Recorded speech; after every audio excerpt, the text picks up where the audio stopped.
Oats দিয়ে একটা দারুণ টেস্টি রেসিপি ব্রেকফাস্টে বানিয়ে নেওয়া যেতে পারে। নমস্কার বন্ধুরা, হেসেল বনলক্ষ্মীতে আপনাদের সকলকে স্বাগত। এখানে আমি 1 কাপ ওটস মিক্সিং গ্রাইন্ডারে একবারে মিহি করে গুঁড়ো করে নিলাম। এটা এখন একটা পাত্রে নিয়ে নিচ্ছি। এর মধ্যে দিচ্ছি 3 চামচ বেসন, বড় চামচে 3 চামচ চুরচুর করে দিলাম। এটাকে এখন জল দিয়ে গুলে নিতে হবে। যে কাপে ওটস নিয়েছিলাম সেই কাপে জল নিয়ে অল্প অল্প করে জলটা দিয়ে প্রথমে গুলে নিচ্ছি। পুরো 1 কাপ জল দেওয়া হয়ে গেল। এখানে আরও জল লাগবে, ওই কাপেরই আরও 1 কাপ জল নিয়ে নিলাম। ব্যাটারটা গোলা হলে বলে দিচ্ছি কতটা জল লাগলো।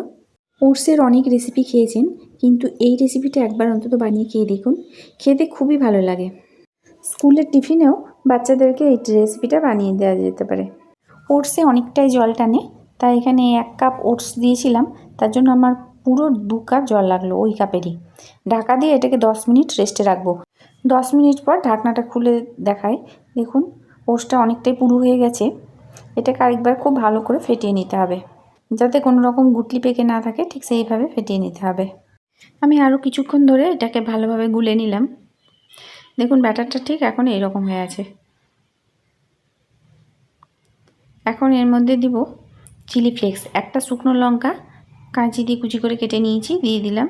দিয়ে দিচ্ছি 1 চামচ গোটা জিরে, দিচ্ছি 1 চামচ লবণ, 3টে কাঁচা লঙ্কা কুচি, সামান্য হলুদ আর একটা মিডিয়াম সাইজের গাজর গ্রেট করা, দিয়ে দিচ্ছি একটা পেঁয়াজ কুচি আর কিছুটা পরিমাণ ধনেপাতা কুচি। খুব ভালোভাবে এটাকে মিশিয়ে নিতে হবে।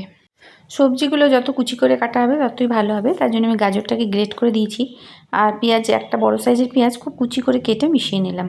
ব্যাটারটা ঠিক এখন এইরকম অবস্থায় আছে। এটা একটু পাতলা করতে হবে, তাই ওই কাপেরই 1/4 কাপ জল আরও অ্যাড করলাম। এখানে আপনারা খুব ছোট ছোট করে ক্যাপসিকাম কুচিও দিতে পারেন, তাহলেও খেতে খুব ভালো লাগবে।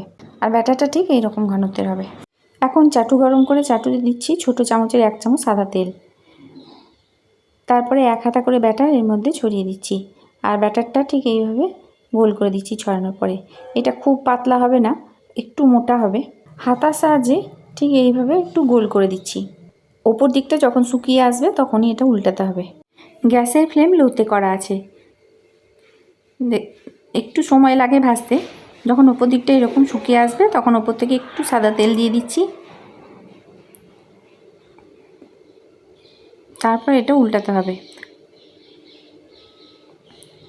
আবার চামচে করে একটুখানি তেল নিচে থেকে দিয়ে দিচ্ছি, যাতে তলা দিকটাও ভালো করে সেঁকা হয়। খুন্তি দিয়ে এইভাবে চেপে চেপে সেঁকতে হবে, নাহলে কিন্তু ভিতর কাঁচা থাকবে। একটু সেঁকতে সময় লাগে, এক একটা সেঁকতে অন্তত 5 থেকে 6 মিনিট লেগে যায়।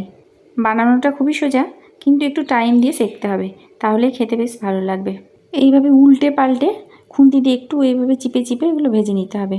শুধুমাত্র সস আর স্যালাড দিয়ে এটা খাওয়া হয়ে যাবে, আর কিছু দরকার লাগবে না। দেখুন উল্টে পাল্টে এইভাবে আমি ভেজে নিচ্ছি, আর এইভাবে আমি সবগুলো ভেজে নেব। এটা এখন ভাজা হয়ে গেল। সমস্ত রেসিপিটি দেখার জন্য হেসেল বনলক্ষ্মীর তরফ থেকে অসংখ্য ধন্যবাদ।